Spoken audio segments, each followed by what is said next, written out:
अगर गणित का आविष्कार आर्यभट्ट ने की जबकि उनका जन्म हुआ था 476 ईस्वी में, तो अब सवाल यह आता है कि इससे पहले के लोग किसी वस्तु को गिनती कैसे किया करते थे। नमस्कार दोस्तों, मैं हूं अर्जुन और आप सभी का स्वागत है आपके अपने YouTube चैनल कॉन्सेप्ट वाला मैथ में।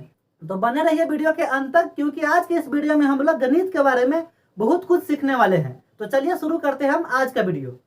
दोस्तों, गणित और साइंस दोनों इस प्रकार से आपस में जुड़े हुए हैं कि दोनों को अलग कर पाना बहुत ही मुश्किल है। अगर किसी वस्तु का खिंचाव पृथ्वी के गुरुत्वाकर्षण बल के द्वारा हो रहा है तो यह बात हमें साइंस बताता है, लेकिन कितना खींचा जा रहा है, पृथ्वी अपने गुरुत्वाकर्षण बल से किसी वस्तु को कितना स्पीड से खींच रही है, यह बात हमें गणित बताता है।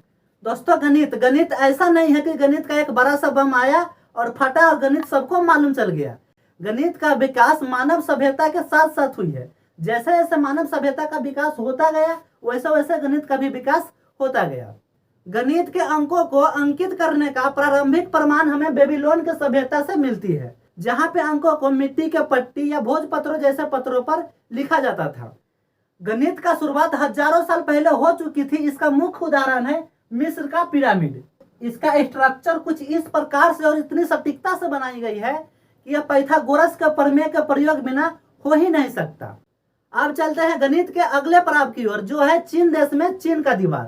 टेढ़े मेढ़े रास्ते और ऊंचे नीचे खाइयों से होती हुई इतने महान दीवार का निर्माण करना आज के इंजीनियरों के लिए भी एक चुनौती है, जिसका निर्माण आज से 2500 वर्ष पहले हो चुका था।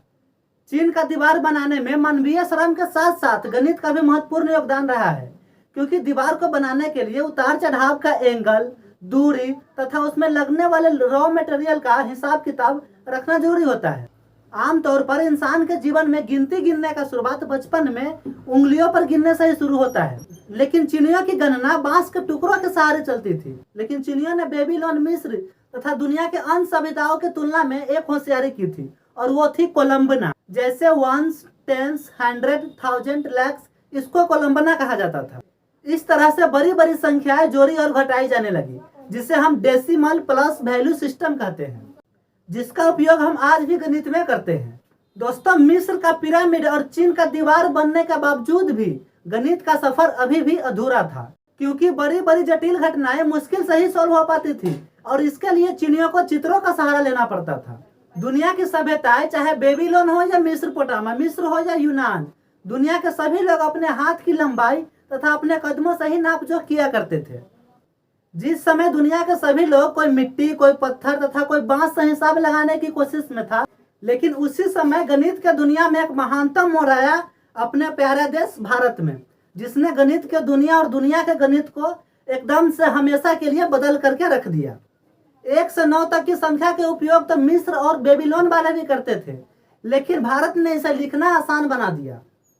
लेकिन असली मजा तो तब आता है जब 5वीं सदी में भारत का महान गणितज्ञ आर्यभट्ट ने दुनिया को शून्य दिया, यानी कि दुनिया को 0 दिया। शून्य के आते ही विज्ञान और गणित की दुनिया में ऐसी रोशनी छाई कि मानो जैसे काली और अंधेरी रात में चांद निकल आया हो। इससे पहले मिस्र और बेबीलोन वाले शून्य के स्थान को हमेशा खाली छोड़ देते थे, लेकिन अब मानो जैसे गणित के गाड़ी को एक परफेक्ट इंजन मिल गया था।